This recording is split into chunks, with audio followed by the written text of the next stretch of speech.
ate munaye twakulira munnaku divorce tunekubenja ulo mpaka ddi wakulira munnaku kyusaamu naye waliwo abantu ababeerawo ennaku ne balufuula oluyimba nakulira munnaku ffe tuli banaku n'abeera obulamu bwe bwonna nga yenywako muliro ennaku yafuuka ennaku gy'ali naye waliwo mu bulamu okukyusaamu ku bulamu ennaku n'ogifuula olugero okyusaamu divorce ffenna twakulira munnaku naye bw'ofunamu ku ssanyu kyukamu lwanfuukira ekizibu emyaka 7 mbadde kuyiiya ngeri gye ndiwekutulako naye mukama mulungi yannyambye enkudi yeebale kujja nalwo naluwonye abantu babeereeyo wakuba lumu genda ogule emmotoka kubanga endala zinayongerezaako tebaaziwulira okitegere nabayimbira birevu tebawulira nembayimbira biva muntu yowa ebigezo muva ddi ku lujja bakanya kuwaana naye bambi oyimba ennyimba z'amakulu oyimba ennyimba z'amakulu naye nga toyingiza kakati n'obeerawo ng'eggulu ly'empeera oyimba eby'amakulu tokola ki okanya kusomesa tebasiima ne ka mobile money tekajja kuba tulyambi vvulu bapromota nabo banoonya waaki wa vibe kakati abantu bebabeera mu kuwaana oyimba amakulu nga toyingiza weekanga ofuuse muzeeyamire sseŋŋendo mumpeeyo transport otegedde amiri bwakola ati nedda abantu tebakimanyi ofuuka nkamiri kuba muna abasinga bebakwagala oyimba amakulu naye nga tokola ki tegavaayo toyingiza tulira liri puzzle nako olwaleero enkudi yafuuse enkudi naye before tunagenda mu nkudi tusooke tutwaleko abantu olugendo gye tuva eri emabega kuva kugenda ogula emmotoka I think si oluyimba lwasooka ddala okukola naye yali hit eyali ey'amaanyi era nga buli agula emmotoka n'agamba omwana tuleko obugera ateeke ku dashboard akayimba kafuka ak'amaanyi puzzle omuntu akulabira ddala oludda ogusooka ayinza oba yawulirako oluyimba olwo n'atamanya puzzle atandikiddewa manya abasinga bagamba nti oyazze n'oluyimba lumu tamanyijja n'ey'omuntu avuddewa kutuuka awo waali n'entuuyo ze okutuuka waali puzzle otandikira wa ova otya eri ewammwe osale ojja e Kampala olowooza e Kampala muganda wange yeyandeeta muzamiru naye mwana oba baaba wange oyo naye yalagawa yeyandeeta mu kibuga muzamiru netandikira eyo mutungo bbiina nembeera eyo mutungo bbiina naye ekirooto kyange era okuva mu kyalo ndooza kwali kuyimba nnyo naagala nnyo okuyimba naye nga simanyi engeri gye ngenda kikola ki gye ngenda kikolamu kakati briefly tukati ze story kuba nginyumiriza nnyo abantu etuleete ku mudido kati nenyingira kaliyoki era waliwo abantu abakulu benda bamwinda sinenga naye kundi gwe okuze weebale kuuma mutindo nga namayimiga nga nyimba zaabwe nze namayimiga nga nyimba za Chris Evans mukama gye wanzijanga wala gwe muzadde ow'ekisa kati ng'olina kuyimba obwo obuyimba obukuwesaayo 1,200 kaliyo kyanti tebasasula abantu bebakufuuwa ku stage z'obeeramu nazo tebakubuukinga nti kino wakalyoka agenda okuyimba ate bakuwa mmeka bakuwa 5 ekiro noddayo ne weebaka ku sayike ku kino ekigoye kye basiba bwe bubeera obuliri bwe mukijjawo nga mumaze okukola kaliyoki nga mugenda mukyalirirawo mukola ki mwebaka ezo nodayire mazaalinga bwayise kataasa ovu Mighty Family Sami bwayise product Nyai was a comedian before joining music twabeeranga ne basami Mighty Family kerekere naye nga be baakabejja emusika pale Sami nga wadda nedda abantu ennaku yateja batandika okubayonka butaabanga bato gw'abantu obalabye batereddeko divorce nze waliwo n'abantu benda babakiikira ensingo neŋŋamba naye abantu bamanyi olugero lwono kakati MC Kapale bamuleke akole byonna mu Amerika gyali bamuveeko abantu abamu tubalabyeko ennaku ng'ebaluma walako Kapale ng'ensi emuvuga speed nalabako Kapale nga bw'aba takoze bwemusi ku Edeni kwa kwesiigasiiga binoninoni ekyokulya tewali kyajja buluusi zinamala nga ayogerera firimu ku stage omubalabye kati abantu nkubulira abantu ennaku beeyonsa obutaaba Kapale nga yeesiga nnoni eyo liitojjo bwayise mu katoogo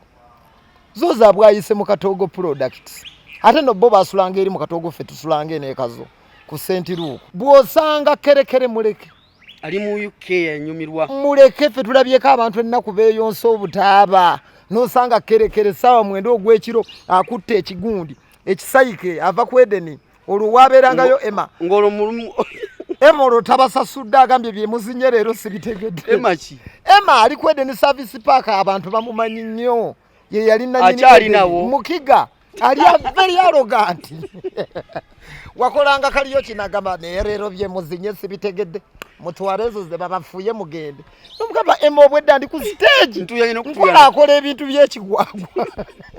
basenga sebbanga basenga sebbanga abo abantu babaleke sebbanga atusokola kampani etwala ebintu e Dubai ensa girabyeko basenga sebbanga zoza abwayise product so yayitanga taxi kale nabweru muje tugende nga nebo abantu ne bagwayo obusanga aliwo atesenga sebbanga nabweru katoke waliye bwayise ku stage nakwerumya tumwe Bazo olugendo luno biki byosinga okujjukira mu bulamu n'ogamba naye ntulawo ne nga mukama w'amaanyi okuba nga ndi wano buliri Pazo ng'ensi empuliriza ebintu byensinga okwewuunya aliwo ebisajja ebyanjonyesanga ebwayisaawo ku stage nga nvuga booda buli lwempetawo nga ngenda okuyimba mbisangawo waliwo n'omuntu omulala gwenzijukira bamuyita Badman Denzo omukambwe yangobako naŋŋamba gwe yuti oyogera ne bakazi baffe yalina eddoboozi eddene n'agamba kyali wange bamuyitanga Lafiya n'amugamba gwe toddamu kuleeta kakyali kako kambala bubi kajja eno mu Gagamero bandi tekamanyi kwambala olungo oyambala ki nayambalanga bubi naawe okimanya ate engeri gye ndi musajja muntu mulamu kakati olumu laba bwe ngenda nefasa mukazi oba yali waddenzo kati mubuuzaako tukwatagana ebiseera ebyo njagala okufata nnyingire Gagamero omukulu wandaba njakakubako kajja kayimba wano bikadongo kamubyako kagambe kagende kambala na bubi adenga muwanvu awo yakubira leero ntankudde Mr. Mwamwamwa awo Badman Denzo omukambwe nyingi nnyo ze tulabye embulamu divorce naye memories mu bulamu zesinga okwebaliza Katonda nti atuwadde ekirabo ky'obulamu ebiseera bitwakubiramu kaliyoki kye bayita kaliyoki bw'owona okulwalirayo obulwadde bwe bayita HIV webaze Katonda ate akimbadde sikimanyi kubanga nga bwe nkugambye nti ekigoye kye musiba wano okwebikkako emmanju mwambale mukyuse ngo ekimwebakako kati ojja ne weesanga nga musula mu house olwo mukomedi gwe wayitanga ani nze neeyitanga sisita Nakiwejwe nga nkyusa amaloboozi bannange mujebaleka nakwetulumya divorce ng'ovuula eddoboozi era abantu batusaasire nnyo ffe tutambulidde mu kugatta nsi kati bw'owulira nga bwodda kwewaka nakolako ne ku leediyo kakati ekitone kikula abantu bampagawaga ngenda ku leediyo ya pasita nsaba omulimu omusembera wano ki wensambya nakolanga ku life radio yalina life TV yalagawo radio presenter ndi mulungi nnyo mu bya presentation kati ng'okola show eyaddi yalinga yakawungeezi n'omuvubuka bamuyita Ssenyonga kati akuba bidongo wa bujingo kati lumu ngenda nzirira embozi ya kaliyoki ngireeta ku leediyo y'omusumba kigambo bakyali kiwemula kakati bannange mujebaleko omulimu tyeyo musho wayingiramu era nga sisa Nakyeje mu leediyo ngenda njogera ekigambo musumba ali kumpewo nga muvubuka nkoledde nno omwezi mulamba mukama wange pasita omusembera yangoba nga mwezi gutanakugwako yangoba yagamba muvubuka fuluma ayogera muvubuka fuluma leediyo yange ogende shankara yasabira nawo yasaba faya bwe bangoba nenzira bwayise ku drawing n'otuula nakati kansinziire tuula kakati kujja makindi eno kwe kunyamba wa big talent yabeeranga okukubo wano era mukama atwogeredde ku mpya opposite ya eri awo wansi yawo wabeeranga ujja live kakati Kenzo oyo we yakoleranga oluyimba kamunguluze ali mu bintu byajjudde oyo ali emisikini talina ggaali Kenzo yali n'eggaali y'aba smart wire bakubano bakomanda mudoga abakubi Kenzo eggaali zizzenga zikyukakyuka kati ggaali y'aba smart wire eggaali ya Kenzo yali y'aba smart wire kwekuba buwoowo ku kiringa n'abawala balungi tulabye eggaali bino byemugaa nti n'eggaali staboni yagikulira kyobola ennaku zino mugwamba wala neeseka ne ŋŋamba laba ono nno ali ku muwala eyaliko ku generation z'aba sweet kid ffe ng'abagezi ng'osimbule motoka ngo gawa kamuleke ali mu generation z'aba master parody goma ng'amupambanye bawala mwe bali mune makine nga generation zonna baziridde kati eggaali yabeerangawo nga baba giriko olina okuba ng'owunya bulungi olabika bulungi olina okuba ng'oyambala obuwala obwo bakenzo bwe baziniramu bowlingo segeera obucupa olina okuba nga engoye ozingako buwooti olina okuba byansigalamu ne boosi wange Kenzo yabinjigiriza munaye ebintu bino nabikopa ku Kenzo ebyokuwetaaweta engoye kakati ate ye eggaali yali nzibu tiyali nga violent yali yakwagala bawala eggaali eyo yali y'abawala Dubai abawala abali e Dubai tebanyumiddwa Dubai bayinza n'okuba tebafunyeemu ate abali ebiseera ebyo waabeeranga y'abawala abakabi badonizera bigi ayaawo ne bamuwa BMW olwafunyemweru bwati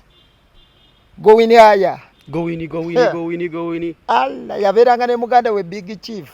Chief yalagawo banna simanyi banyiriranga bwe bati bajuuka Amidu Cox bajuuka Amidu nga bwe bajja mu kitundu ng'abawala bonna oba ku Theatre Bonita ng'abawala bonna eyo nayo yali ggaali bro ffe tulabye ebintu mu industry ng'olwo Kenzo ye president nga Kenzo ye president kati gw'oyingirawo otya kuba gwe wakyemanyi wali ofaanana otya gwe siyaleka naawe leero banange leero gwe divorce ffe ng'oyinza okusembera mu bakulu oyinza osembere wanga Tipusuza ali wali ayambadde akawala akampi Gavana Saima ali wali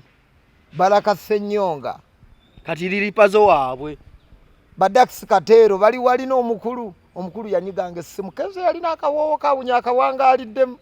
ne leero kakyawunya naye nawe bajje mubuuze Kenzo kawoowo kyako Kenzo nyumiddwa obulamu bonna Masaka nze Kenzo oyo era abeewunya lwaki Kenzo asobola okufuna omukazi yenna basiru toyinza mudefininga nga smart wire n'essaawa zino noono gwe bagamba nti gwe yafunye minisita muveeko Kenzo atuula bwati tekyewuunyisa ebyo temuli ate alabye n'ebisinga ebyo Kenzo omumanyi singa teyali muyimbi yandibadde ba top smart wire akuba akagoye n'awunya bulungi Kenzo oyo gw'omumanyi n'asala akaleevu ne yeekomba emimwa bw'ati n'anyiga essimu buli muwala ng'omulakola waali era abaana abayimbi b'ennaku zino mwe temulabye bintu wafunangako kade n'omutunulira bw'oti Kenzo nga lw'omutunulira gw'olowooza ki omuntu alimba bosinga ali bulala oyo muveeko toopu nze Kenzo yannima ssente za federation neze kunyumiza liyo life story z'abantu b'endabye mu bulamu yakuma eza federation naye ngoma obaddewo mu lugendo era twayawukana naye nkwogere nkubuulira bitendo bye Kenzo awunya